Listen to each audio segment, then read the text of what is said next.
აღმოვაჩინე, რომ სოციალურ ქსელებში, თითქმის ყველა სოციალურ ქსელში ხვდები გაცილებით უფრო მეტ მასალას, გაცილებით უფრო მეტ კომენტარს და ესე ვთქვათ, კონტენტს, რომელიც რადიკალური დამოკიდებულების არის ქართულ-აფხაზური თემების მიმართ. რაც რეალურად ჩემი აზრით არ შეესაბამება, იმიტომ რომ ხშირ შემთხვევაში ეს კონტენტი საბოლოოდ ქმნის გარკვეულწილად ბუშტს, გარკვეულწილად ვირტუალურ რეალობას, რომელიც კავშირში არ არის იმ სივრცეში, რომელშიც ჩვენ ცხოვრობთ. მე გამოცდილება მქონდა ერთ-ერთ ჯგუფში ვიყავი, ერთ-ერთ სოციალურ ქსელში, სადაც იდებოდა აფხაზეთის ძალიან ლამაზი ფოტოები და ვიდეოები და აი ამ პოსტების ქვეშ იყო, რა თქმა უნდა, მრავალფეროვანი, მრავალგვარი კომენტარები, დადებითიც და უარყოფითიც.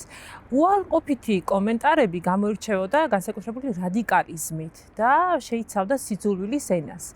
და მე ვფიქრობდი, ქონდა თუ არა აზრი, რაიმე რეაქცია მქონოდა ამ კომენტარებზე და მივხვდი, რომ ამ კომენტარების ავტორებისთვის არანაირი მნიშვნელობა არ აქვს ალბათ. მშვიდობიანად ამ საკითხის მოგვარებას, მათ არ აინტერესებთ დიალოგი და უბრალოდ გადასულები არიან მტკიცებით ფორმაში საუბარზე. და ავირჩიე ესეთი გზა, რომ დავტოვე ჯგუფი, ეს იყო ჩემი რაღაცა ჩუმი პროტესტი ამ ყველაფრის მიმართ.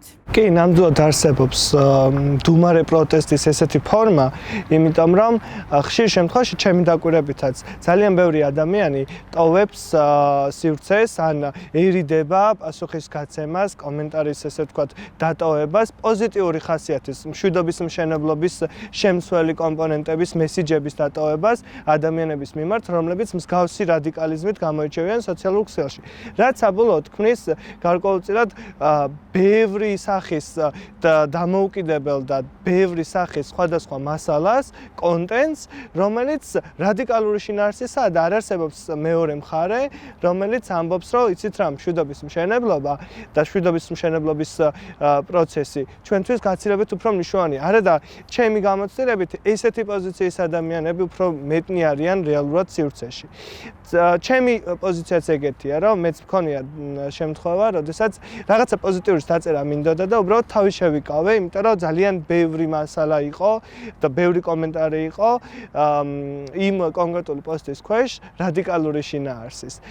და ხშირ შემთხვევაში პოზიტიური ვისაც უნდა რომ იყოს, შემოვიფარგლებით ხოლმე ლაიქით ან გაზიარებით, რაც საბოლოოდ ვფიქრობ, რომ არ არის საკმარისი, იმიტომ რომ იმდენად ბევრი და იმდენად დიდია მასალა რადიკალური შინაარსების, რადიკალური სახის კომენტარების, რომ საბოლოოდ იქნება აი სწორედ ის ცრუ სივრცე, მატყუარა სივრცე, რომელიც ერთი შეხედვით გვეუბნება, რომ იცი რა, ნახე აქ ყველა ესე ფიქრობს. კი, ასევე მეფიქრება, უმცროსი თაობის წარმომადგენლები, რომლებიც შეიძლება კითხულობდნენ აი ამ რადიკალური ტიპის კომენტარებს, მათ არ აქვთ ინფორმაცია ამ კონფლიქტის შესახებ, მწირად მიეწოდებათ ინფორმაცია სკოლებში და შეიძლება გარკვეულწილად გავლენის ქვეშ მოექცნენ და ჩათვალონ ეს ჭეშმარიტ პოზიციად. შეიძლება უმცროსი თაობის წარმომადგენლები მომავალში იგივე ტიპის კომენტარების წერით შემოიფარგლონ, რაც ჩემი აზრით ნამდვილად არ შედის ჩვენს ინტერესებში. ამიტომაც მგონია, რომ ჩვენ უფრო უნდა გავაქტიურდეთ, არ გამოვტოვოთ შანსი დიალოგში მონაწილეობის და მკაფიოდ ვთქვათ, რომ ჩვენ ვართ უმრავლესობაში, ვისაც გვინდა მშვიდობის მშენებლობაში ჩვენი წვლილი შევიტანოთ. ნამდვილად არსებობს მსგავსი რისკები, თუმცა მე ცოტა სხვანაირად უყურებ საკითხს, იმიტომ რომ ვფიქრობ, რომ მაშინ, როდესაც ადამიანები გარკვეულწილად ისეთი ადამიანები, რომლებიც ფიქრობენ, რომ ეხა ამას არ დავწერ, იმიტომ რომ ნახე როგორი სიტუაციაა, ვიღაცამ დამიწერს ცუდს, ვიღაცამ ეტყვის, რომ შენ არასწორი ხარ და ამ კამათში არ შედიან, ჩვენ გვავიწყდება მთავარი, რომ აი ვივიწყებთ მეორე მხარეს და რეალური სურათი, რეალური ადამიანები და რეალური მოსაზრებები, რომლებიც ჩვენ კონკრეტულად გაგვაჩნია, არ ჩანს ხოლმე ამ პოსტების თუ მასალების და კონტენტის ქვეშ. და საბოლოოდ იქნება ესეთი ამბავი, რომ ყველა სოციალურ ქსელში, მათ შორის ისეთ სოციალურ ქსელებში, რომელიც პირდაპირ არ არის დაკავშირებული განხილვებთან და ფორუმებთან, ხო? მაგალითად TikTok-ი აი ამ სივრცეშიც აღწევს ესე ვთქვათ ეს რადიკალური შეხედულებები, რადიკალური პოზიციები, რომელსაც სამწუხაროდ იმ სივრცეში თავისთავად არ აყავს მეორე მხარე, არ აყავს მეორე ბრჭყალებში ოპონენტი, რომელიც იტყვის, რომ იცით რა, მშვიდობის მშენებლობაც ამ პროცესში მნიშვნელოვანია და ჩვენ მიგვაჩნია, რომ დიალოგი მნიშვნელოვანი პროცესია.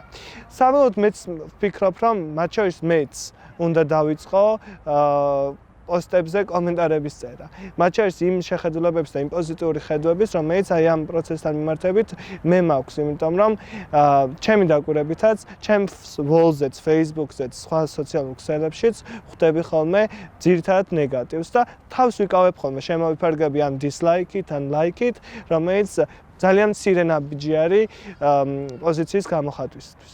ნამდვილად გეთანხმები, ვფიქრობ, რომ ჩვენი ხმა უფრო ხმამაღლა უნდა ისმოდეს და არ უნდა გამოვტოვოთ შანსი, რომ გავავრცელოთ მშვიდობის შემცველი მესიჯები და უნდა იქნებოდეს შთაბეჭდილება, რაც რეალობაა, რომ ჩვენ ვართ უმრავლესობა, ვისაც გვინდა მშვიდობა.